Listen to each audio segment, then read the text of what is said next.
20 பேர்த்தோட செல்ஃபோனில் torch on பண்ணி அதை ஒரு வேட்டியில் கட்டிட்டாங்க. அவர் சினிமாட்டோகிராஃபர் தான். வேட்டியில் கட்டி அந்த கேமரா அப்படியே கீழேருந்து ட்ராவல் ஆகி அந்த ஒரு ஆர்மி மேனோட ஃபேஸுக்கு போகணும். அந்த டார்ச் அந்த மொத்தமாக வேட்டியில் டிஃப்யூஸ் பிடிச்சது அப்படியே கட்டிட்டு அவரோட ஃபேஸ் வரைக்கும் போய் அந்த ஷாட்டை எடுத்து முடிச்சு அனுப்பிச்சிட்டோம். லொடுக்கு பாண்டியா உள்ளே வர்றதுக்கு முன்னாடி அவர் வந்து ரொம்ப பெரிய ஒரு ட்ரூப் வச்சுருந்தார். அதில் பாடம் வந்தவங்க தான் அக்கா கிரேஸ் அக்கா. ஸோ அந்த ட்ரூப்லாம் ரொம்ப ரொம்ப பயங்கரமான இதெல்லாம் இருக்கும் அவரோட ஃபோட்டோஸ்லாம். ஸோ என்னென்னா அவருக்கு அந்த மியூசிக் நாலேஜ் ரொம்ப ஜாஸ்தி. அதனால் அதுக்கப்புறமேலாம் நிறையா வந்து அவர் வந்து மியூசிக் சைட் படத்தில் ரொம்ப ஒர்க் பண்ணி அது ஒரு பெஸ்ட்டு ப்ராடக்டாக வெளில கொண்டு வரணும்னு ரொம்ப அதிகமாக ஒர்க் பண்ணார். ரொம்ப பிரம்மாண்டமான ஒரு படம் வந்தது. அந்த படத்தோட ஒரு சாங்கோட பட்ஜெட் வந்து 4 கோடியோ 5 கோடியோ சம்திங். அந்த சாங்கே தூக்கிட்டான் சார். என்னங்க சொல்றீங்க? இந்த சாங்கை வச்சா இது வேஸ்ட்டுங்க அப்படின்ட்டான். இந்த சாங்கை நீங்க வச்சீங்கன்னா எதுக்கு சம்மந்தமே இல்லாத சாங் அப்படின்னா தூக்கிட்டாங்க சார். என்ன படம்னு சொல்ல முடியும்? அது வாய்ப்பு இல்லை சார். வெளில போய் அடி வாங்குறது தான் சார். ஓகே. ஒரு மகன் அவர் வந்து ரைஃபிள் ஷூட்டர். அவர் ஆமாம் ட்ரெஸ்டியா ரைஃபிள் கிளப்ல இருக்காரு. தமிழ் வழி கல்வியில் படிக்கிறாரு. அரசு பள்ளியில் படிக்கிறாரு. ஆமாம், அரசு பள்ளியில் தமிழ் வழி கல்வியில் படிக்கிறாரு. ஏன்னா நம்ம இந்த விஷயங்கள்லாம் பேசிட்டு நம்ம வீட்டில் அந்த விஷயம் இல்லைன்னா அது தப்பாயிடும். நிறைய பேர் இன்னைக்கு மேடையில் பேசிட்டு அது வீட்டில் எடுத்துட்டு வர்றது இல்லை. இன்னைக்கு நம்ம விருந்தினர் பக்கம் செக்மெண்ட்ல யார் கெஸ்ட்னு சொல்லலாம். மேதகு, சல்லியர்கள் போன்ற வித்தியாசமான திரைப்படங்களின் இயக்குனர் கிட்டு அவர்களே இன்றைய நம் விருந்தினர். வணக்கம் சார். வணக்கம். வணக்கம். எப்படி இருக்கீங்க? மகிழ்ச்சி. நல்லா இருக்கீங்களா? சூப்பரா இருக்கும். ஸோ சல்லியர்கள் மூவியோட ட்ரெய்லர் பார்த்தோம், ரொம்ப சூப்பரா இருக்கு. அண்ட் மூவி வேற ரிலீஸ் ஆக போகுது. படத்தோட டைரக்டர் நீங்க, எவ்வளவு சூப்பரா வந்திருக்கு அவுட்புட் நீங்க சொல்லுங்க. இந்த படத்தை பத்தி சொல்லணும்னா இந்த படம் ஸ்டார்ட் பண்ணி கிட்டத்தட்ட வந்து ஒரு 2.5 years ஆகுது. இந்த படம் வந்து 2023 வந்து ஃபுல்லாக கம்ப்ளீட் ஆயிடுச்சு. இப்போ வெளிநாடுகள்லாம் வந்து நிறைய ப்ரீமியர் ஷோ வந்து ஃபுல்லாக கண்டக்ட் பண்ணியிருக்கோம். அங்கெல்லாம் வந்து ரொம்ப நல்ல வரவேற்பு இருந்தது. இப்போ அதே மாதிரி வந்து இந்த மாதம் நவம்பர் 28 வந்து இதை இப்போ தமிழ்நாடு ஃபுல்லாக ரிலீஸ்க்கு வந்து பிளான் பண்ணியிருக்கோம். ஸோ இதை வந்து சுரேஷ் காமாட்சி அவர்கள், மாநாடு பட ப்ரொடியூசரான சுரேஷ் காமாட்சி அவங்க தான் வந்து தமிழ்நாடு ஃபுல்லாக ரிலீஸ் பண்ணுறாங்க. ஒரு உணர்வு பூர்வமான ஒரு படம். இப்போ கூட வந்து ஒரு 2-3 ப்ரிவியூ ஷோ கண்டக்ட் பண்ணோம். ஸோ அப்போ கூட அந்த படத்தை பார்த்து முடிச்சும் போது ஆடியன்ஸ் சொன்ன விஷயங்கள் அதுதான். என்னென்னா எங்களால் வந்து அந்த உணர்வுலேருந்து எங்களால் மீள முடியலை. It will take another 2 days அப்படின்ற மாதிரி சொன்னாங்க. ஏன்னா அப்படி ஒரு உணர்வை நம்ம கடத்திருக்கோம்னு நினைக்கும் போது அது ரொம்ப மகிழ்ச்சியாக இருக்குது. ஸோ மேதுக்கு ஒரு சூப்பரான பிரம்மாண்டமான ஒரு வெற்றி. அதுக்கு அடுத்து சல்லியர்கள்னு வரப்போ அதுக்கான ஒரு எதிர்பார்ப்பு இருந்திருக்கும்ல. ஏன்னா ஒரு ஃபர்ஸ்ட் படம் ஒரு டேரக்டர் ஒரு ஜானரில் பண்ணுறாருன்னா ஓகே, செகண்ட் ஃபிலிம் அவருக்கு இந்த மாதிரி கூட வரலாம், இதே ஸ்டைலில் அவர் எடுத்தாருன்னா இன்னும் நல்லா இருக்கும் அப்படின்னு தயாரிப்பாளர்களும் கேட்பாங்க, ரசிகர்களும் கேட்பாங்க. உங்களுக்கு அந்த பொறுப்பு இருக்கும். ஸோ அந்த மாதிரி ஏதாவது சம்பந்தங்கள் இருக்கா? இல்லை, இருக்குது. இப்போ என்னென்னா இப்போ நம்ம இந்த களத்துக்குள்ளே வந்ததே என்ன அப்படின்னா, இப்போ மேதகு பண்ணும்போது அது வந்து க்ரௌட் ஃபண்டிங். இப்போ மக்கள் வந்து நம்ம மேலே ஒரு நம்பிக்கை வச்சு இந்த பையன் வந்து சில வரலாற்று பதிவுகளை வந்து உண்மையாக கொண்டு வருவான்னு ஒரு நம்பிக்கை வச்சு தான் நமக்கு வந்து க்ரௌட் ஃபண்டிங்கில் வந்து பணம்லாம் கொடுப்பாங்க. ஸோ அப்படிங்கிறபோது அவங்களோட நம்பிக்கையை நம்ம வந்து உடைக்கக்கூடாது. நான் இந்த இடத்துக்கு நான் வந்து டேரக்டராக வரும்போது ஒட்டுமொத்த தமிழ் சமூகம் சேர்த்தானே கொண்டாந்து இங்கே நிப்பாட்டினாங்க. நானாக ஒருத்தட்ட போய் அசிஸ்டன்ட் டேரக்டராக ஒர்க் பண்ணி ஸோ நான் அப்படி இந்த இடத்துக்கு வரல. நான் பண்ண சின்ன சின்ன ஷார்ட் ஃபிலிம்ஸ்லாம் பார்த்துட்டு இந்த தமிழ் சமூகம் வந்து ஒரு நம்பிக்கை வச்சாங்க என் மேலே. ஸோ இந்த பையன் வந்து இந்த மாதிரி படைப்புகள்லாம் கண்டிப்பாக கொண்டுட்டு வருவான்னு ஒரு நம்பிக்கை இருந்தது. அதனால் நான் உள்ளே வரும்போதும் இந்த தமிழ் சமூகத்துக்கு மேலே சத்தியம் பண்ணிட்டு தான் வந்தேன். நான் வந்து இந்த மாதிரியான வரலாற்று பதிவுகளை தான் நான் எடுத்துகிட்டு வருவேன். நம்மளோட வழிகளையும் நம்மளுடைய வேதனையும் சொல்லக்கூடிய அந்த பதிவுகளை தான் நான் கொண்டு வருவேன்னு சொல்லி தான் உள்ளே வந்தேன். அப்படி வரும்போது நம்ம திரும்ப வந்து நம்மளுடைய வரலாற்று பதிவுகளை வெள்ளித்திரையில் கொண்டு வரணுங்கிற ஒரு மிகப்பெரிய ஆசை இருந்தது. அப்படி தான் வந்து அடுத்த கட்டமாக இந்த சல்லியர்கள் எடுத்தோம். இப்போ இந்த சல்லியர்கள் வந்து பார்த்தீங்க அப்படின்னா வந்து இதுவும் ஒரு வரலாற்று பதிவு தான். இது வந்து ஐயா தூயவன் அவர்கள் எழுதின வார் அண்ட் மெடிசன் இருக்குது.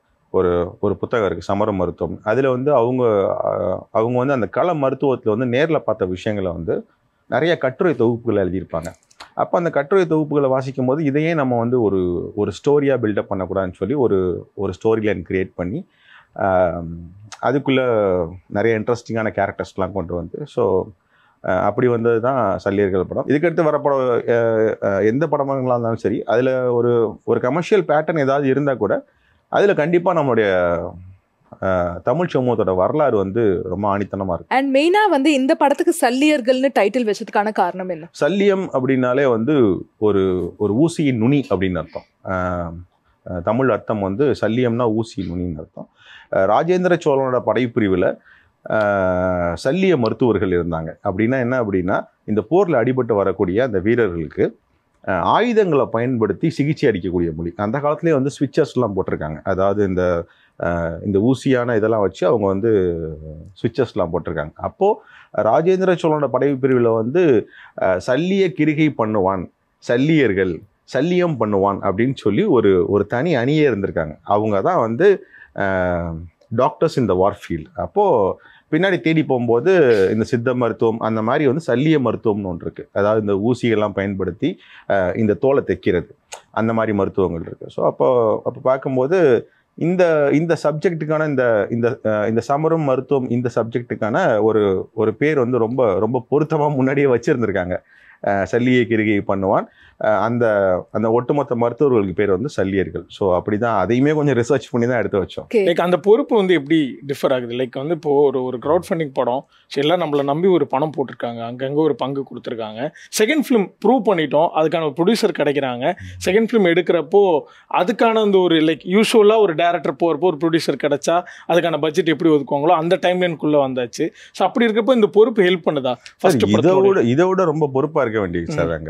அங்கே நம்ம வந்து இப்போ நிறைய பேர் கேள்வி கேட்பாங்க. இங்கே எப்படி கேட்பாங்கன்னா, நிறைய பேர் இந்த மாதிரி ஃபோன் கால்ஸ் சம்திங் என்ன போயிட்டு இருக்குன்னு 1000 பேர் கேட்பாங்க. இங்கே ஒரே ஆளை பார்த்து நம்ம பதில் சொல்லணும். Okay, state to state. இப்போ கருணாசன் உட்காந்துருக்காருன்னா அவர் தான் கேட்பார், என்னாச்சு, எப்படி போயிட்டு இருக்கு, என்ன பட்ஜெட், எப்படி செலவு பண்ணிட்டு இருக்கு, எல்லாமே கேட்பாரு. இதுவும் வந்து ரொம்ப ஒரு மினிமலான பட்ஜெட்டில் எடுக்கப்பட்ட படம் தான். ஸோ அப்படிங்கிறபோது அதை விட பொறுப்பு இங்கே ஜாஸ்தி சார், ரொம்ப ரொம்ப அதிகம். ஏன்னா அது நம்ம வந்து க்ரௌட் ஃபண்டிங்கில் பண்ணிட்டோம். ஆனால் இப்போ நம்ம சினிமாவுக்குள்ளே உள்ள என்டர் ஆகிறோம். அதாவது இந்த தமிழ்நாடு ஃபிலிம் இண்டஸ்ட்ரிக்குள்ளே வர்றோம். ஸோ அப்படி வரும்போது இன்னும் நம்ம நிறைய வந்து சினிமா விஷயங்களை கற்றுக்குறோம். அதுவும் வந்து அண்ணன் கருணாஸ் வந்து எனக்கு நிறைய விஷயங்கள் சொல்லி கொடுத்துருக்காரு. இந்த 2.5 வருஷம் 3 வருஷம் அவர் கூட நான் பண்ண ட்ராவல் வந்து டெய்லி நைட்டு ஒரு ஈவினிங் 6 o'clock ஆரம்பிச்சோன்னா காலைல விடிய கிளம்புற 7 o'clock வரைக்கும்லாம் பேசியிருக்கோம்.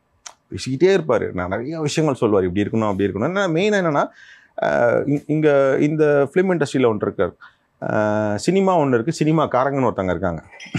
அது ஒரு டிஃப்ரென்ஸ் இருக்குது. சினிமான்னு ஒன்று இருக்குது, சினிமாக்காரங்கன்னு ஒருத்தவங்க இருக்காங்க. அது ரொம்ப ஆக்ட் பண்ணி காட்டுவார். டேய் நீ வந்து இந்த சினிமாக்காரனை பார்த்துருக்கியா அப்படின்னு கேட்டு அவரே எழுந்திரிச்சு ஆக்ட் பண்ணி பார்ப்பார். அவன் இப்படி தான் பண்ணுவான், அப்படி தான் பண்ணுவான் அப்படின்னு சொல்லிட்டு. அந்த மாதிரி நிறையா சினிமாவுக்குள்ளே ரொம்ப நுணுக்கமான விஷயங்கள் அது எல்லாமே நிறைய லேர்ன் பண்ணியிருக்கேன் அவர்கிட்ட, அந்த கருணாசன் கிட்ட. ஓகே. அண்ட் அதே மாதிரி சல்லியர்கள் மூவி என்ன கதைக்களமா இருக்கும்? ஏன்னா ட்ரெய்லர் பார்த்த வரைக்கும் நிறைய ஆக்ஷன் இருக்கு, நிறைய வார் ஜோன்ல நடக்கிற மாதிரி இருக்கு. ஒரு பீரியாடிக் மூவி மாதிரி தான் எங்களுக்கு தெரியுது. ஸோ என்ன கதைக்களம்? ஸோ ரொம்ப பீரியாடிக்னு போக முடியாது. இது வந்து ஒரு 1995 நடக்கக்கூடிய ஸ்டோரி தான். இது வந்து பேசிக்காகவே வந்து அதான் நான் உங்கள்கிட்ட சொன்ன மாதிரி இது வந்து ஒரு வார் அண்ட் மெடிசன் சம்மந்தப்பட்டது. இப்போ பார்த்தீங்கன்னா வந்து இப்போ ஒரு வார் நடக்குது அப்படின்னா அந்த ரெஸ்கியூ டீம்ஸ் அண்ட் இந்த டாக்டர்ஸ்லாம் எங்கே வச்சுருப்பாங்கன்னா, ஏன்னா அவங்களுக்கு எந்த பாதிப்பும் வந்துடக்கூடாது. ஸோ அந்த வார் ஃபீல்ட்லேருந்து ஒரு 1.5 kilometers இல்லை 2 kilometers இல்லைனா ஒரு 3 kilometers தள்ளி தான் அந்த ரெஸ்கியூ டீம் செட்ஃபுல்லாக வச்சுருப்பாங்க. ஏன்னா அவங்களுக்கு எந்த டேமேஜ் ஆகிட்டா இவங்களெல்லாம் காப்பாற்ற முடியாதுன்னு சொல்லிட்டு.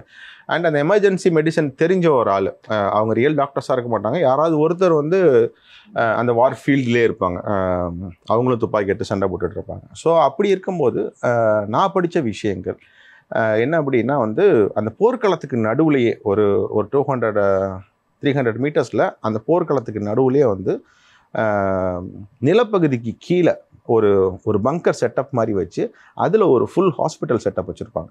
ஸோ அடிபட்ட போராளியோட உயிரை ஒரு 200 feet ஒரு 300 feet அந்த மாதிரி வச்சுருக்காங்க அப்படின்னா உடனே தூக்கிட்டு வந்து காப்பாற்றிடலாம். ஸோ அதுக்காகவே என்ன பண்ணியிருக்காங்க அப்படின்னா இந்த பங்கர்ஸ் மாதிரி ஃபுல்லாக செட் பண்ணி அதில் வச்சு ட்ரீட் பண்ணியிருக்காங்க. ஸோ இதில் நீங்கள் பார்க்கும்போது ரொம்ப புதுசாக இருக்கும். நீங்கள் என்ன பார்க்கலாம் அந்த படத்தில் அப்படின்னா, இப்படி ஒரு செட்டப் இருந்ததா, ஒரு வார் ஃபீல்டில் இப்படி ஒரு மெடிக்கல் யூனிட் இருந்ததான்னு சொல்லிட்டு அது பார்க்கும்போது புதுசாக இருக்கும். ஒரு வார் மூவி இல்லாமல் ரொம்ப ஒரு உணர்வுபூர்வமாக ஒரு உயிரை காப்பாற்றக்கூடிய சில சீன்ஸ்லாம் அதில் இருக்கும்.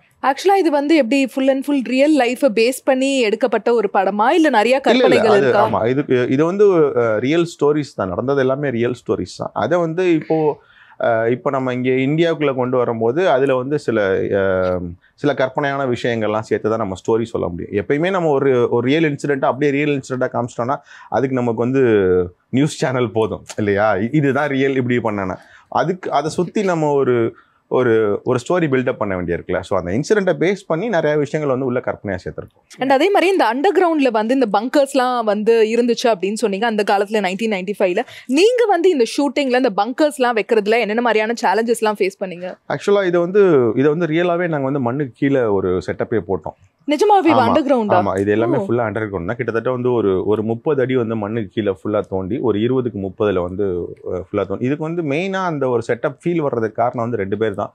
ஒன்று வந்து எங்கள் சினிமாட்டோகிராஃபர் சிபி சதாசிவம், இன்னொன்று வந்து ஆர்ட் டைரக்டர் முஜிபுர் ரஹ்மான். இவங்க 2 பேரும் தான் வந்து ரொம்ப மெனக்கெட்டு இப்படி ஒரு ஃபீல் கண்டிப்பாக வேணும்னா இதை நம்ம வந்து ஃபுல்லாக தோண்டி தான் ஆகணும்னு சொல்லி ஸோ ஃபுல்லாக தோண்டி அது கீழே வந்து ஃபுல் செட்டப் போட்டது. ஸோ லைக் அந்த அளவுக்கு வந்து ஆர்ட் டிபார்ட்மெண்ட்ல சேலஞ்சஸ் இருந்திருக்கு. கண்டிப்பாக. So from scratch from paper to நம்ம எடுத்து முடிச்சு இப்போ ஸ்க்ரீனுக்கு வர வரைக்கும் நீங்களும் ஆர்ட் டைரக்டர் ஒர்க் பண்ணது ஒர்க் ப்ராசஸ்லாம் சொல்லுங்களேன். நம்ம படத்தை பொறுத்த வரைக்கும் இப்போ மேதைகள்லேருந்து கிட்டத்தட்ட இப்போ ஒரு 3வது படம் பண்ணி முடிச்சிட்டேன். என்னோட டெக்னீஷியன் எல்லாமே என் கூட அப்படியே ஃபுல்லாக ட்ராவல் ஆவாங்க. ஏன்னா அவங்களுக்கு ரொம்ப ஈஸி என் கூட ட்ராவல் ஆகுது. எந்த டெக்னீஷியனுமே இப்போ நான் படம் பண்ணுறேன் அப்படின்னா அவங்க எந்த படத்தில் இருந்தாலும் வந்துடுவாங்க. ஸோ அப்படி தான் வந்து ஸோ ஆர்ட் டைரக்டரும் அப்படி தான் அந்த படத்தில் ஒர்க் பண்ணியிருக்காரு. ஸோ அவருக்கு வந்து அந்த ரியல் இன்சிடென்ட்ஸ் எல்லாமே நிறைய ஃபோட்டோஸ் வீடியோஸ் எல்லாமே காமிச்சோம். ஸோ அதெல்லாம் பேஸ் பண்ணி தான் அவர் வந்து ரொம்ப அழகாக ஒர்க் பண்ணியிருப்பார். நீங்கள் ஸ்க்ரீனில் பார்க்கும்போது தெரியும் அந்த ஆர்ட் டிபார்ட்மெண்ட் வந்து எவ்வளோ ஒர்க் பண்ணியிருக்கேன். ஏன்னா எல்லாமே ஃபுல்லாக ரியலாக இருக்கும். நீங்கள் எல்லாத்தையுமே அப்படியே நம்பிடுவீங்க. ஆனால் நாங்கள் பண்ணியிருக்கிறது எல்லாமே வந்து நிறைய விஷயங்கள் சீட் பண்ணியிருப்போம்.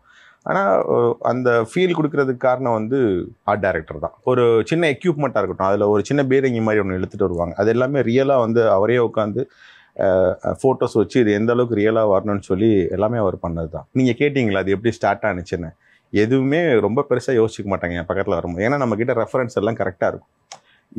இதை தான் ஸ்க்ரீனில் காமிக்கணும், இப்படி தான் வரணும்னு சொல்லி எல்லா ரெஃபரன்ஸும் கரெக்டாக கொடுத்துருவோம் ஆர்ட் டைரக்டருக்கு. ஸோ அதில் அவங்களோட இமேஜினேட்டிவ் அந்த கிரியேட்டிவிட்டி இன்புட்ஸ்லாம் கொடுத்து ரொம்ப அழகாக கொண்டு வருவாங்க ஸ்க்ரீனில். ரொம்ப அழகாக உங்கள் டீம் மெம்பர்ஸ் பற்றி சொன்னீங்க. அண்ட் அதே மாதிரி ஸ்டார் பட்டாளத்தை பற்றியும் சொல்லுங்கள். யார் யாரெல்லாம் நடிச்சிருக்காங்க?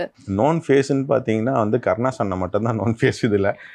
அப்புறம் வந்து திருமுருகன் இருக்கார்ல, கலவாணி திருமுருகன், அவங்க 2 பேர் தான் நோன் ஃபேஸ். மீதி எல்லாமே நியூ ஃபேஸ் தான். ஆமாம். இப்போ இதில் வந்து 2 முக்கியமான கேரக்டர் இருக்குது. ஒன்று வந்து சத்யாதேவி, அவங்க வந்து நந்தினின்னு ஒரு கேரக்டர் பண்ணியிருப்பாங்க. அந்த பங்கரில் இருக்க டாக்டர் அவங்க தான். இன்னொன்று வந்து மகேந்திரன் சொல்லிட்டு அவரும் ஒரு டாக்டர், அவரும் இந்த பங்கரில் இருப்பாங்க. இவங்க 2 பேரும் தான் இந்த படத்தோட ஸ்க்ரீன் பிளேவை மொத்தமாக நகர்த்தி கொண்டு போவாங்க.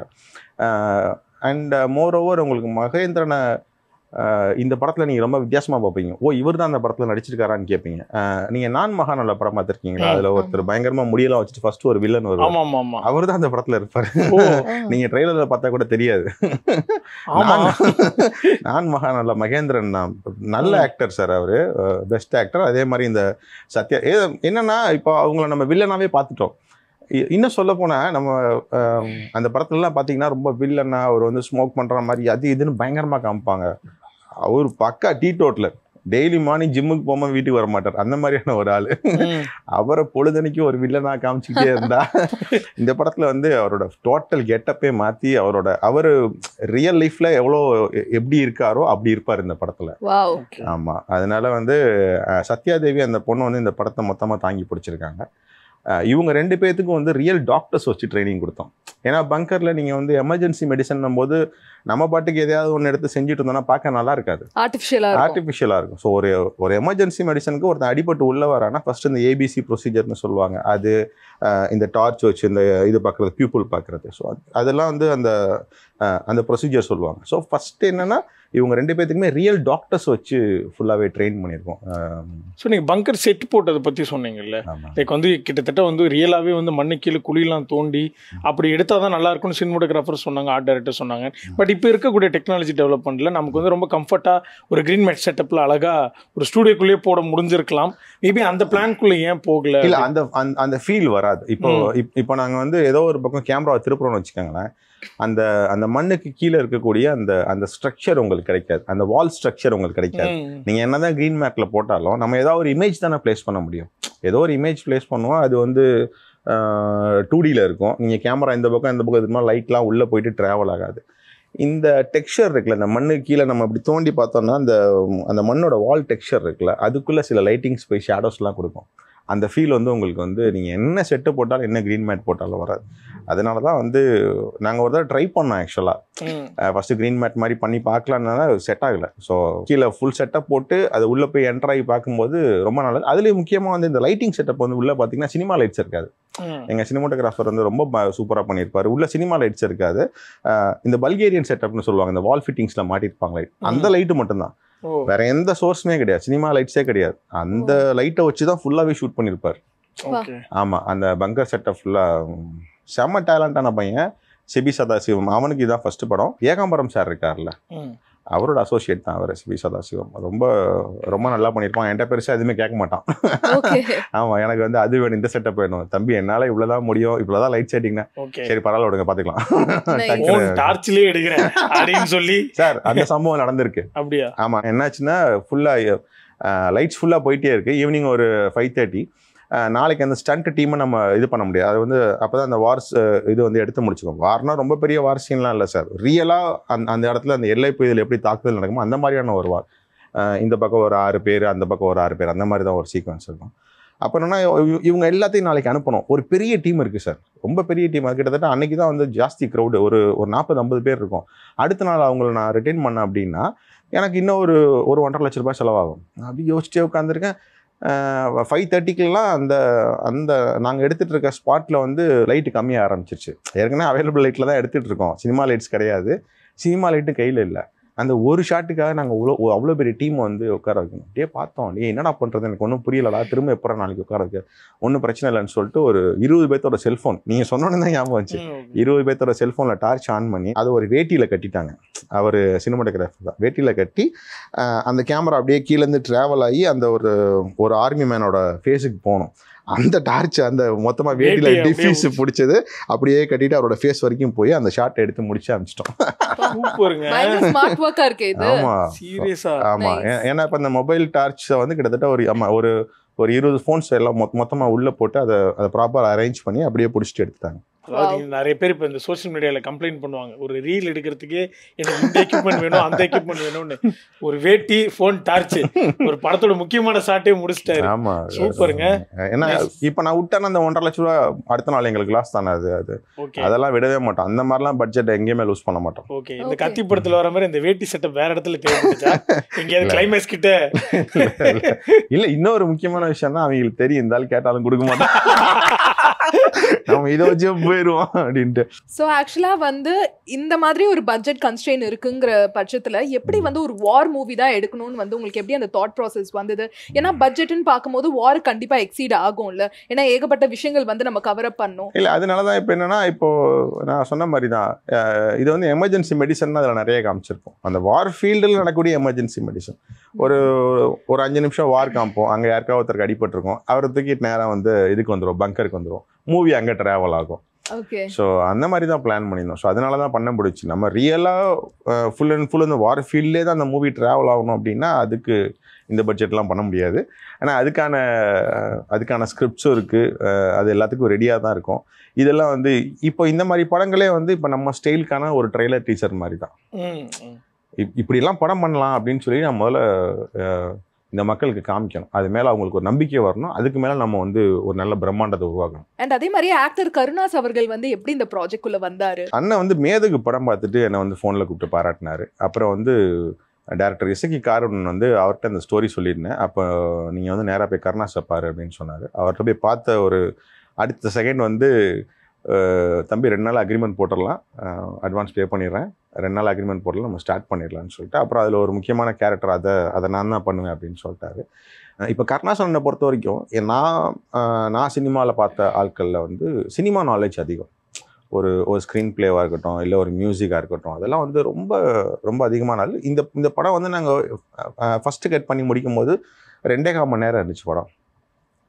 அப்புறம் நானும் எடிட்டரும் உட்காந்து ஒரு 2 ஹவர்ஸ் கம்மி பண்ணோம். அப்புறம் திரும்ப உட்காந்து அண்ணன் ஃபுல்லாக பார்த்தார். தம்பி ஏதோ மிஸ்டேக் ஆகுது, இந்த நிறைய இடங்களில் ட்ரிம் பண்ண வேண்டியிருக்கு. அப்புறம் உட்காந்து அவர் ஒரு 5 நிமிஷம் உட்காந்து 5 நிமிஷம் 10 நிமிஷம் எங்கெல்லாம் ஷார்ப்பாக வேணுமோ அங்கெல்லாம் கட் பண்ணார். கட் பண்ணிட்டு பார்க்கும்போது இப்போ இன்னும் சூப்பராக இருக்குன்னு.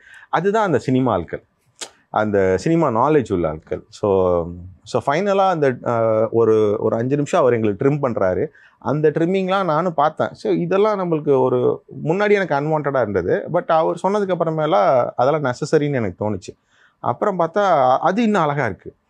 ஸோ அப்புறம் தான் புரிஞ்சுக்கிட்டேன், ஓகே இப்படிலாம் நம்ம சினிமா கற்றுக்க வேண்டியதுக்கு நம்ம வந்து ஏதோ நினச்சிட்டு உள்ளே வந்துட்டோம். ஆனால் ரொம்ப டீப்பாக சில சினிமா நாலேஜ்லாம் வந்து அவருக்கு தான் இருக்கும், கருணாசனுக்கு தான் இருக்கும். ஸோ இந்த படத்தோட முக்கியமான அவுட்புட்டுக்கும் ரீசன் அவர் தான். ஷூட்டிங் நம்ம டிஸ்டர்ப் பண்ணவே இல்லை. ஆஸ் அ ப்ரொடியூசராக நீ படத்தை எடுத்துகிட்டு வான்னு சொல்லி விட்டுட்டார், அவ்வளோதான். நம்ம ஃபுல்லாக எல்லாம் எடுத்து முடிச்சுட்டு ஆஃப்டர் எடிட்டிங் தான் வந்து அண்ணனோட இன்புட்ஸ் எல்லாமே ஃபுல்லாக இருந்தது. ஷூட்டிங் ஸ்பாட்லலாம் அவர் எதுவுமே கேட்கல. அவருக்கு ஒரு நம்பிக்கை இருந்தது. ஏன்னா அந்த ஃபர்ஸ்ட் படத்தை பார்த்ததுக்கு அப்புறமேல இந்த பையன் ஏதாச்சும் ஒன்று பண்ணுவான்ற ஒரு நம்பிக்கை இருந்தது. லைக் வந்து இந்த படம் வந்து எப்போ வந்து முடிச்சிங்க ஆக்சுவலாக எக்ஸாக்ட் டேட்? இந்த படத்தோட total number of shooting days வந்து 22-23 நாள் தான். மொத்தமாக ஒரு 22 நாளில் இந்த படத்தோட ஷூட்டிங்ஸ் ஃபுல்லாக முடிஞ்சது. அதுக்கப்புறமேல போஸ்ட் ப்ரொடக்ஷனில் வந்து மியூசிக்கு நம்ம ஒரு 6-7 மாதத்தில் எல்லாமே முடிச்சு கொடுத்துட்டோம். எடிட்டிங்லேருந்து டப்பிங் எல்லாத்தையுமே முடிச்சு கொடுத்துட்டோம். அதுக்கப்புறமேல அண்ணன் வந்து கொஞ்சம் இந்த மியூசிக் சைடில் ஒர்க் பண்ணார். ஏன்னா அவருக்கு மியூசிக் நாலேஜ் பயங்கரம். கருணாசன் எனக்கு பெரிய ட்ரூப்லாம் வச்சுருந்தார் சென்னையில். ஆக்டர் அதுக்கு முன்னாடி அவர் ரொம்ப ஃபேமஸான ஆள். அவரோட பழைய ஃபோட்டோலாம் நான் பார்த்துருக்கேன். பேங்க் இந்த இதெல்லாம் மாட்டிக்கிட்டு அவருக்கு கிட்டார்லாம் வச்சுட்டு பெரிய ட்ரூப் அவர். அதாவது அவர் வந்து லொடுக்கு பாண்டியா உள்ளே வர்றதுக்கு முன்னாடி அவர் வந்து ரொம்ப பெரிய ஒரு ட்ரூப் வச்சுருந்தார். அதில் பாடம் வந்தவங்க தான் அக்கா கிரேஸ் அக்கா. ஸோ அந்த ட்ரூப்லாம் ரொம்ப பயங்கரமான இதெல்லாம் இருக்கும் அவரோட ஃபோட்டோஸ்லாம். ஸோ என்னென்னா அவருக்கு அந்த மியூசிக் நாலேஜ் ரொம்ப ஜாஸ்தி. அதனால் அதுக்கப்புறமேலாம் நிறையா வந்து அவர் வந்து மியூசிக் சைட் படத்தில் ரொம்ப ஒர்க் பண்ணி அது ஒரு பெஸ்ட்டு ப்ராடக்டாக வெளில கொண்டு வரணும்னு ரொம்ப அதிகமாக ஒர்க் பண்ணார். ஏன்னா நம்ம வந்து ஒரு சில படங்கள் இப்போ ஒரு சில காலகட்டத்துக்காக எடுப்போம், அப்போ இருக்கிற ஒரு ட்ரெண்டுக்காக எடுப்போம். பட் அதை தாண்டி அவுட் ஆஃப் த பாக்ஸாக நம்ம நினைக்கிறத வந்து மக்கள் பார்க்கட்டும். இப்போ நீங்கள் சொன்னீங்களே நம்ம எடுக்கிறதே ஒரு புது விதமான ட்ரெய்லர் தான் ஒரு தமிழ் சினிமாவுக்கு, இப்படிலாம் எடுக்க முடியும்ட்டு. பட் அதை தாண்டி இப்போ ஒரு ட்ரெண்ட் இருக்குல்ல, இப்போ வந்து ஒரு 3 நாள் 2 நாளில் வந்து 2 நாள் கூட கிடையாது, ஆஃப் டேல தெரிஞ்சிருது இப்போ இருக்கிற ட்ரெண்ட் என்ன நடக்குது அப்படின்ற மாதிரி. ஸோ அப்படி இருக்கிறப்போ நம்ம எடுத்திருக்கோம், இது அவங்க அக்செப்ட் பண்ணிப்பாங்களா அப்படின்ற ஒரு பயம் ஒரு பக்கம் இருக்கா? என்னதான் கான்ஃபிடன்ஸ் இருந்தாலும் சார் நான் பார்க்க தான் சார் இப்போ கண்ணாடி போட்டு முடியலாம் திருப்பி உட்காந்துருக்கேன். உள்ள கதி கலந்து சார். நம்ம பேசுறது தான் ரொம்ப தைரியமாக பேசிட்டு இருக்கோம். என்னதான் இருந்தாலும் இந்த ஜென்ரேஷன் பசங்க எதை ரசிக்கிறானுங்கன்னு நம்ம ரொம்ப பயமா இருக்கு சார். அந்த பாயிண்ட் இப்போ நாங்கெல்லாம் வந்து 90s கிட்ஸ், எங்களுக்குலாம் வந்து விக்ரமன் சார் படம் தான் ரொம்ப பிடிக்கும். சொல்கிறேன் அப்போ சொல்கிறேன், அப்போ சின்ன வயசில் இருக்கும்போது ரஜினி சார் படங்களாக இருக்கட்டும், விக்ரமன் சார் படங்கள்லாம் பார்த்து அப்படியே கண்ணில் தண்ணி கொட்டிட்டு இருக்கும் பார்த்துங்க. அந்த மாதிரி படங்கள் தான் நம்ம ரொம்ப எமோஷனலான டச் இருக்கும்ண்ணே. அந்த 90s நீங்கள் ஸ்க்ரீன்ஸ் பார்த்தீங்கன்னா நம்மளை முழுக்க அழுவ வச்சுட்டே இருப்பாங்க. அந்த மாதிரி ரொம்ப என்டர்டைன்மெண்ட்டான மூவிஸாக இருந்தால் கூட அதில் வந்து நிறைய அழுக வச்சுருவாங்க. நீங்கள் பெஸ்ட் எக்ஸாம்பிள் வந்து ஃப்ரெண்ட்ஸ் படம் பார்க்கலாம். அந்த ஃப்ரெண்ட்ஸ் படத்தில் ஃபர்ஸ்ட் ஹாஃப்ல நம்மளை சிரிக்க வச்சுட்டு டுவர்ட்ஸ் இன்டர்வல் பேக் செகண்ட் ஹாஃப்ல பயங்கரமாக அழுக வச்சுருவாங்க தாரத்தை. இது ரெண்டுமே அப்போ இருக்கும். ஆனால் இப்போ எங்கே அழுகுறாங்க எங்கே சிரிக்கிறாங்க எதுக்கு சிரிக்கிறான்னு தெரிய மாட்டேங்குது. அதுதான் இப்போ இருக்க இந்த ஜென்ரேஷனுக்கு எப்படி படம் பண்ணணுங்கிற ஒரு யோசனை இருக்குது. ஆனால் அதுக்கான டேரக்டர்ஸும் வந்துட்டாங்க, அதுக்கான ஆடியன்ஸும் வந்துட்டாங்க. ஆனால் உண்மையாலுமே நமக்கு உள்ள ஒரு மாதிரி தான் இருக்கு இந்த படம். இந்த ஜென்ரேஷன் பசங்க எப்படி எடுத்துக்க போறாங்கன்னு இருக்கு. பட் அதை தாண்டி இந்த கான்ஃபிடன்ஸ் பார்ட் அதுல என்னென்ன இருக்கு? ஒரு பயமா இப்படி நீங்க சொன்னீங்கல்ல, இல்ல இதுல ஒரே ஒரு விஷயம் மட்டும் தான் எனக்கு என்னன்னா, இந்த படத்தை இந்த ஜென்ரேஷன் பார்த்தா கூட ஒரு புதுசா அவங்க ஃபீல் பண்ணுவாங்க. அந்த ஒரு கான்ஃபிடென்ட் எனக்கு இருக்கு. ஆஹா என்னடா இப்படி ஒரு சம்பவம் நடந்திருக்கா, இப்படியே வாழ்ந்திருக்காங்களா, இந்த மாதிரி விஷயங்கள் நடந்திருக்கா வார்ஃபீல்டில் அப்படின்ற மாதிரி அவங்களுக்குள்ள ஒரு உணர்வு ஏற்படும். அதுதான் நான் ஃபர்ஸ்டே சொல்லியிருந்தேன் உங்களுக்கு. இந்த மூவி முடிச்சுட்டு வரும்போது அவங்களுக்குள்ள ஒரு நல்ல ஃபீல் இருக்கு. ஆஸ் அ டைரக்டரா உங்களுக்கு வந்து ரொம்ப பிடித்த சீனா எது சொல்லுவீங்க? கிளைமேக்ஸா இல்ல இன்டர்வெல்லா? எனக்கு வந்து இந்த படத்தில் வந்து நந்தினி அந்த பொண்ணு வந்து நான் ஷார்ட்லேயே வந்து நான் ரொம்ப விசில் அடித்து ரசித்த ஒரு சீன் அது. அந்த பொண்ணு ஷார்ட் முடிச்சாலுமே பயங்கரமாக விசில் அடித்து ரசித்த ஒரு சீனு. அதை நான் இப்போ எக்ஸ்பிளைன் பண்ண முடியாது என்னால். ஆமாம், ஏன்னா அந்த பொண்ணு அவ்வளோ தத்ரூபமாக அந்த சீனை நடிச்சிருப்பா. அவரோட எக்ஸ்பிரஷன், தன்னுடைய அம்மா அப்பா அவங்களோட பிரிவை தாங்க முடியாமல் ஒரு இடத்துல ஒரு ஆக்டிங் பண்ணியிருப்பா. நான் என்ன பண்ணிட்டேன்னா, நிறைய பேர் என்ன சொன்னாங்கன்னா, அந்த ஆக்டிங்கில் வந்து அந்த பொண்ணு வந்து ஒரு தர ஃபுல்லாக பிளட் இருக்கும், அந்த பிளட்டை அப்படி தொட்டெல்லாம் பார்ப்பான். அப்படியே வீட்டுக்குள்ளே வந்து அப்படியே பொறுமையாக நடந்து வந்து அப்படியே கீழே விழுந்து ஒரு ஷாட் இருக்கும். நிறைய பேர் சொன்னாங்க, சார் இந்த இடத்துல வந்து இதுக்கு ஒரு க்ளோஸ்அப் அதுக்கு ஒரு க்ளோஸ்அப். அவள் எமோஷனலை கேரி பண்ணிட்டு வர்றான். நீ அந்த இடத்துல போய் கட் பண்ணி அவளோட மூஞ்சிக்கு ஒரு க்ளோஸ்அப்பு, அவளோட கைக்கு ஒரு க்ளோஸ்அப்புனா எமோஷன் அதே மாதிரி கட்டாகி போயிடும், அங்கங்கே கட்டாகி போயிடும். அவள் வீட்டுக்குள்ளே வரும்போது எம்டிஆர் இருக்க ஒரு வீட்டுக்குள்ளே ஃப்ளோர் ஃபுல்லாக பிளட்டாக இருக்குது அப்படின்றபோது அப்படியே அந்த எமோஷன்ஸ் அப்படியே அந்த பொண்ணை கேரி பண்ணிட்டு வந்து அந்த ஷாட் முடிகிற வரைக்கும் நீ வந்து எந்த கட்டுமே கிடையாது. அது எடுக்கும் போது சிங்கிள் ஷாட் இப்படி தான் போகணும்னு சொல்லி எடுத்தேன்.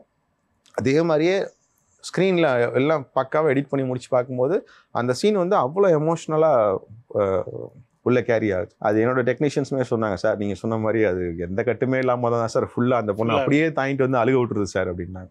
அந்த ஷாட் அந்த பொண்ணு நடிக்கும் போதே நான் வந்து பயங்கரமாக விசில் அடித்தேன். அது எனக்கு ரொம்ப பிடிச்ச சீன். அது ஒரு நேரம் காரணமாக ஒரு டியூரேஷனுக்காக எடிட்டில் ஒரு வெர்ஷன் பார்க்குறப்போ ஓகே நம்ம எங்கேயாவது ஒரு இடத்துல இந்த சீனை கட் பண்ணால் இன்னும் கொஞ்சம் நல்லா இருக்குமே எடிட்டர் சஜஸ்ட் பண்ணேன், அதை தூக்காதன்னு நீங்கள் சொல்ல ஏதாவது ஒரு சண்டை வந்துச்சா? வாய்ப்பே இல்லை சார். ஏன்னா என்னோட எடிட்டரும் என் கூட இந்த ஒரு 4 வருஷமாக ட்ராவல் பண்ணுறோம். ரொம்ப அழகான இது சார் எங்கள் 2 பேர்த்துக்குமே. என்னென்னா நான் ஒன்று சொல்லுவேன், அதை அவன் வேணான்னு சொல்லுவான், சரி வேணான்னு சொல்லிட்டு போயிடுவோம். அப்புறம் அவன் அதை வேணும்னு சொல்லுவான், நான் உட்காந்து அவனையே பார்த்துட்டு இருப்பேன். ஆனந்தான். அப்புறம் இதே மாதிரி தான் நான் ஒன்று சொல்லுவேன், அவன் இல்லை அதெல்லாம் அப்படி இப்படின்ட்டு போவான். அதே மாதிரி எங்கள் 2 பேத்துக்குள்ள இருக்கிற ஒரு அண்டர்ஸ்டாண்டிங் தான் உங்களுக்கு இவ்வளோ வருஷம் வந்து ஒரே டேபிளில் ட்ராவல் ஆகிறோம். அந்த மாதிரி பெருசாக எதுவும் சண்டையெல்லாம் வந்ததில்லை.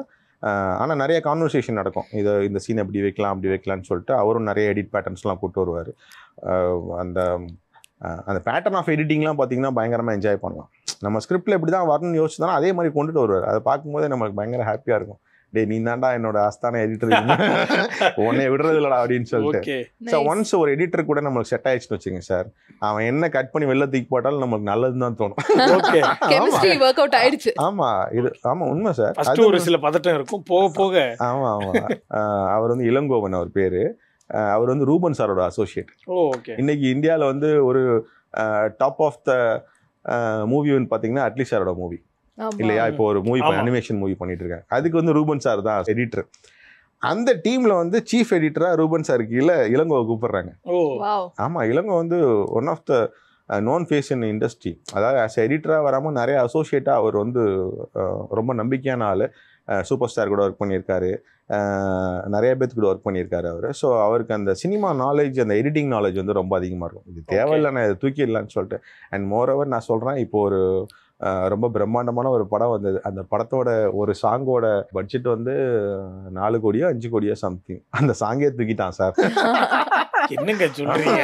இந்த சாங்கை வச்சா இது வேஸ்ட்டுங்க அப்படின்ட்டான். இந்த சாங்கை நீங்க வச்சீங்கன்னா எதுக்கு சம்மந்தமே இல்லாத சாங் அப்படின்னா தூக்கிட்டாங்க சார். என்ன படம்னு சொல்ல முடியும்? அது வாய்ப்பு இல்லை சார். வெளில போய் அடி வாங்குறது சார். ஓகே, எத்தனை கோடிக்கு எடுத்தா என்ன படத்துக்கு இது சேரல, தூக்கிட்டான் சார். அப்ப நீங்க அந்த எடிட்டரை பாருங்க, அப்ப அவன் எவ்வளவு ஸ்ட்ரிக்டா இருப்பான்னு பாருங்க. அவனுக்கான ஒரு பிரம்மாண்டமான படம் வந்து வரும். அதை வந்து நான் எடுக்கணும்னு கூட ஃபர்ஸ்ட் நான் ஆசைப்படுறேன். அப்படி இல்லைன்னா அவனுக்கு அமைஞ்சா கூட எனக்கு நல்லது தான். அப்போ அந்த ஒரு பெரிய டீம்லேருந்து, இப்போ அட்லீஸ்ட் டீம்லேருந்து அவ்வளோ பெரிய டீம்லேருந்து கூப்பிடுறாங்க. நான் சொன்னேன், டே உனக்கு எவ்வளோ மாதம் சம்பளம் இருக்குது எவ்வளோ? ஆனால் எனக்கு எப்படியும் ஒரு நல்ல பேக்கேஜ் சொல்கிறான். போடா, இந்த 2 வருஷம் நம்ம வந்து இன்னும் படம் ரிலீஸ் ஆகலை, நம்ம ரொம்ப கஷ்டப்பட்டுட்டு இருக்கோம், நீ போடான்றேன். என் படம் சல்லியர்கள் வருதில்ல, நான் பார்த்துக்கிறேன். அவனுக்கு வந்து அவ்வளோ கான்ஃபிடென்ட். ஆமா, இல்லை நான் அங்கே போனால் நான் வந்து ஒரு சீஃப் எடிட்டர் தான், நான் சம்பளத்துக்கு ஆகலாம், நான் போய் அங்கே உட்கார முடியாது சார். அவங்க கூப்பிட்றாங்க சார். இது வந்து ரியல் வேர்ட்ஸ். நீங்கள் அந்த டீமில் கூட கேட்டு பார்க்கலான்னா, அவர் ரூபன் சார் கூப்பிட்டது தான் தம்பி என்கிட்ட சொன்னாங்க, இளங்கோ. ஸோ அப்போ அவங்க வந்து கூப்பிட்றாங்க. அவன் வந்து சல்லீர்கள் படத்துக்காக உட்காந்துருக்கான் சார். இது வரட்டும், ஸ்க்ரீனுக்கு வரட்டும், என்னோட பேர் வந்து எடிட்டர்னு வரட்டும் அப்படின்னு உட்காந்துருக்கான் சார். அப்போ நீங்கள் பாருங்கள் அவனோட அந்த அந்த தொழில் நேர்மையை பாருங்களேன். அப்படி ஒரு ஆட்கள்லாம் என் கூட இருக்காங்கன்னா யோசிச்சு பார்த்துக்கங்க, எவ்வளோ ஹாப்பியாக இருப்பான்னு பார்த்துங்க. சிபி சதாசிவமும் அதே மாதிரி தான். ஸோ இந்த மாதிரி ஒரு டீம் கூட நம்ம எப்போதுமே அவங்க ஏன் என் கூட இவ்வளவு நாள் டிராவல் பண்றாங்கன்னு எனக்கு தெரியல. அது ஒரு சந்தேகம் இருக்கு எனக்கு. ஆமா. ஸோ இவ்வளோ நேரம் வந்து சல்லியர்கள் படத்தை பத்தி நிறைய விஷயங்கள் ஷேர் பண்ணீங்க. அப்படியே ஃபிளாஷ்பேக் போலாம். கிட்டு அவர்கள் பத்தி சொல்லுங்க. கிட்டு அவர்களுக்கு வந்து எப்படி இந்த சினிமா மேல மோகம் வந்துச்சு, எப்படி டைரக்டர் ஆகணுங்கிற ஒரு ஆசை வந்துச்சு? மதுரை மஞ்சம்பட்டின்னு ஒரு கிராமம், அங்கதான் எங்க அப்பா பிறந்தாரு. அங்கேருந்து பஞ்சம் பிழைக்க அங்கேருந்து நிறைய ஊர்களுக்கு போனாங்க. அப்புறம் மதுரையில தான் இருந்தாங்க. அப்புறம் அப்பா வந்து வெட்டினரி டாக்டர். அவர் வந்து படித்து அந்த வில்லேஜ்லேருந்து வெளியில் வந்துட்டார். அப்பா வந்து அதுக்கப்புறமேல தஞ்சாவூரில் அப்பா மட்டும் செட்டில் ஆகிட்டாங்க. பட் எங்கள் நேட்டிவ் எல்லாமே மதுரை தான். நான் படித்தது எல்லாமே தஞ்சாவூர், புதுக்கோட்டை அந்த சரௌண்டிங்கில் தான் படித்தேன். நான் வந்து B Tech biotechnology, M Tech environmental science and engineering from GC Tirunelveli. ஆமாம், கவர்மெண்ட் இன்ஜினியரிங் காலேஜ் திருநெல்வேலியில் தான் எம்டெக் முடிச்சுட்டு அதுக்கப்புறமேல ஒரு 5-6 வருஷம் வந்து ஒரு ப்ரைவேட் இன்ஜினியரிங் காலேஜ் வந்து அசிஸ்டன்ட் ப்ரொஃபஸராக இருந்தேன் என்வைரன்மெண்டல் டிபார்ட்மெண்ட்டில். அதுக்கப்புறம் துபாயில் ஒரு 1.5 வருஷம் 2 வருஷம் வந்து ப்ராஜெக்ட் மேனேஜராக இருந்தேன் பிளானட் ப்ளூ எனர்ஜின்னு ஒரு oil and gas equipment manufacturing கம்பெனியில். அதுக்கப்புறமேல கொரோனா அப்போ அடித்து பற்றி விட்டானுங்க. நீ கிளம்பு தம்பி, உனக்கான வேலை இங்கே இல்லை அங்கே இருக்குன்னு அடித்து பற்றி விட்டானுங்க. அதுக்கப்புறம் இங்கே வந்தோம். இங்கே வந்ததுக்கப்புறமேல த ரைஸ் ஆஃப் கரிகால்னு ஒரு ஷார்ட் ஃபிலிம் பண்ணோம். அதுதான் அந்த மேதகு படத்தோட அந்த கிளைமேக்ஸ் சீனை மட்டும் பண்ணியிருப்போம். அதுக்கப்புறமேல அதை பார்த்துட்டு க்ரௌட் ஃபண்டிங்கில் ஒரு படம் பண்ணேன். அதுக்கப்புறமேல வந்து ஆப்பர்ச்சுனிட்டி தான் அந்த சல்லியர்கள். எனக்கு ஒரே ஒரு மனைவி தான். அவங்க அதுல ஃபீலிங் இல்லை அப்படி சொல்கிறேன். எனக்கு ஒரு மனைவி பூங்குயில், அவங்க பேர். ஒரு மகன், அவர் வந்து ரைஃபிள் ஷூட்டர். அவர் ஆமாம், ட்ரிச்சி ரைஃபிள் கிளப்பில் இருக்கார். தமிழ் வழி கல்வியில் படிக்கிறாரு. அரசு பள்ளியில் படிக்கிறாரு. ஆமாம், அரசு பள்ளியில் தமிழ் வழி கல்வியில் படிக்கிறாரு. ஏன்னா நம்ம இந்த விஷயங்கள்லாம் பேசிட்டு நம்ம வீட்டில் அந்த விஷயம் இல்லைன்னா அது தப்பாயிடும். நிறைய பேர் இன்றைக்கி மேடையில் பேசிட்டு அது வீட்டில் எடுத்துகிட்டு வர்றதில்லை. ஆனால் நம்ம அப்படி கிடையாது. ஆமாம், காலையில் எழுந்திரிச்சா வள்ளுவன் வழிபாடு தான் நம்ம வீட்டில். அதனால இதுதான் என்னுடைய வாழ்க்கை. இப்போ நான் சொன்ன விஷயங்களில் இந்த சல்லியர்கள் படத்தோட ஆடை வடிவமைப்பாளர் என்னுடைய மனைவி பூங்குயில் தான். அற்புதம். இங்க வந்து முடிச்சாரு பாருங்க. ஓகே, அவ இல்லைன்னா நான் இல்லை. அதுவும் வந்து சொல்லியாச்சு, அவ்வளவுதான். இல்ல நம்ம ஓப்பனிங்ல ஒரே ஒரு மனைவி தான் சொன்னதுனால பேக்ல சவுண்ட்றதுக்காக எண்டில் முடிச்சிட்டு ஒரே ஒரு மனைவி, அவ தான் உலகமே, வேற ஒன்றும் சொல்ல முடியாது. நாங்கள் வந்து காதல் திருமணம் தான். அதான் சார், நான் இப்போது இந்த ஜென்ரேஷன் பசங்கள்கிட்டயுமே இப்போ புதுசாக கல்யாணம் ஆகிற பசங்கள்கிட்டயுமே நான் நிறைய அட்வைஸ் தான் கொடுப்பேன். ஒய்ஃபை மதிக்கலைன்னா உன் லைஃப் எங்கே போகணுன்னே தெரியாது.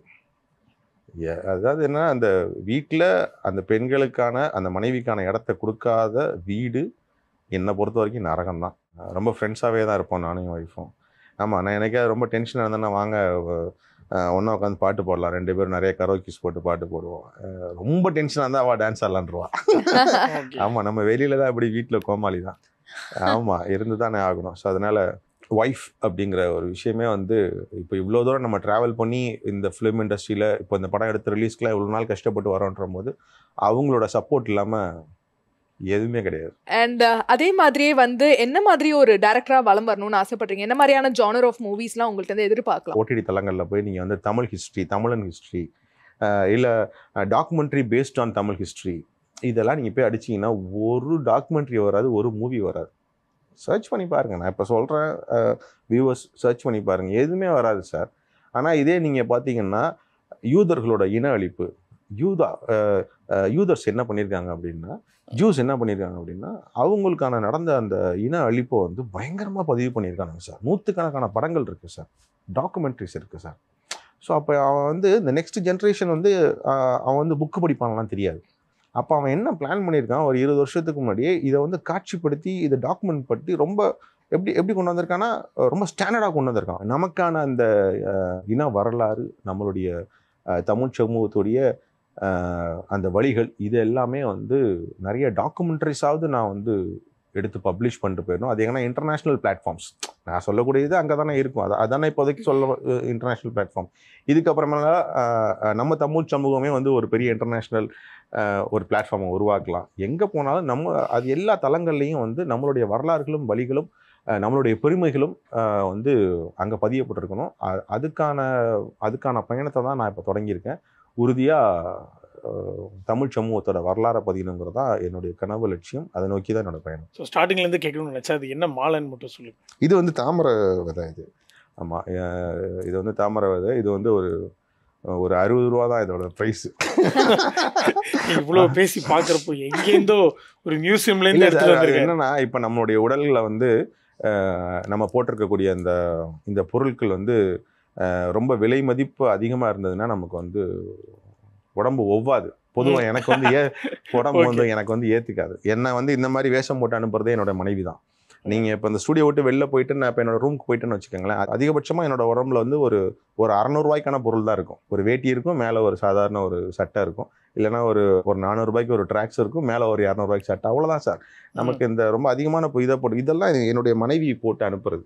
இந்த மாதிரி விஷயங்கள்லாம் டிசைன் பண்ணி அனுப்புறதே வந்து, நீ போகும்போது இந்த மாதிரி வாட்ச் தான் கட்டிட்டு போனோம், இப்போ இதெல்லாம் போட்டுட்டு போனோம், நீ அங்கே போய் உட்காந்துருக்கும்போது ஆமாம் ஃபுல்லாக அவங்க தான் சொல்லி அனுப்புவாங்க. அதுலேயும் ரொம்ப முக்கியமாக இந்த தாமரை விதை பார்த்திங்கன்னா இது வந்து பயோடிகிரேடபிள். இது வந்து உதிர்ந்து விழுந்துடும். இன்னும் கொஞ்சம் நாள் நம்ம யூஸ் பண்ண அப்படியே கரைஞ்சி உதிர்ந்து விழுந்துடும். இந்த தாமரை விதைக்கு என்ன ஒரு மகிமை அப்படின்னா, இப்போ தாமரை வந்து சூரிய ஒளி பட்டால் தான் வந்து மலரும். அப்போ அந்த சூரிய ஒளியை எடுத்துக்கிட்டு அந்த மலரக்கூடிய அந்த தாமரையோட எண்ணெய் ஓட்டங்கள் இந்த விதையில இருக்குங்கிறது ஒரு நம்பிக்கை. அப்போது அதை மாலையாக கோர்த்து அதை நம்ம போடும்போது இந்த சூரிய ஒளியை மிக சரியான சக்திகளை நம்ம உடம்புக்குள்ளே எடுத்துக்கக்கூடிய ஒரு உணர்வு நம்மளுக்கு வந்து ஏற்படும். அது உங்களுக்கு ஏற்பட்டுக்கான்னு கேட்டால் அது நம்ம சொல்ல முடியாது. நம்ம இதையே உன்னிப்பாக கவனிச்சிட்டு இருக்கிறது இல்லை. அந்த ஒரு உணர்வு ஏற்படும். ஏன்னா ஒய்ஃப் சொல்லிட்டே இருப்பாங்க, நீ இந்த மாதிரி ஏதாவது ஒன்று போட்டுக்கோ மாலை மாதிரின்னு சொல்லும்போது நான் சஜஸ்ட் பண்ணேன், சரி இந்த மாதிரி. ஏன்னா அந்த மாலையெல்லாம் இப்போ நிறைய பேர் இந்த 2000 3000 சொல்கிறானுங்களே, ஏதோ மாலை பேர்லாம் இடையில வந்து நிறைய ஸ்கேம்லாம் வேறு நடந்துச்சுன்னா நமக்கு பிடிச்ச இது ஓகே, இது பார்க்கவும் நல்லா ஒரு லுக்காக இருக்குது அப்படின்னு சொல்லிட்டு அவ்வளோதான் சார். நம்ம லைஃப் வந்து இட்ஸ் வெரி சிம்பிள். ஸோ இவ்வளோ நேரம் வந்து ரொம்ப யதார்த்தமா ரொம்ப இயல்பா நாங்கள் கேட்ட விஷயங்களுக்குலாம் பதில் சொன்னீங்க. அண்ட் சல்லியர்கள் மூவி வந்து சூப்பர் டூப்பர் ஹிட் ஆகணும். ஜெயா டிவி சார்பா பெரிய பெரிய வாழ்த்துக்கள். நிகழ்ச்சிக்கு வந்ததுக்கு ரொம்ப நன்றி. ரொம்ப நன்றி, ரொம்ப நன்றி, மகிழ்ச்சி.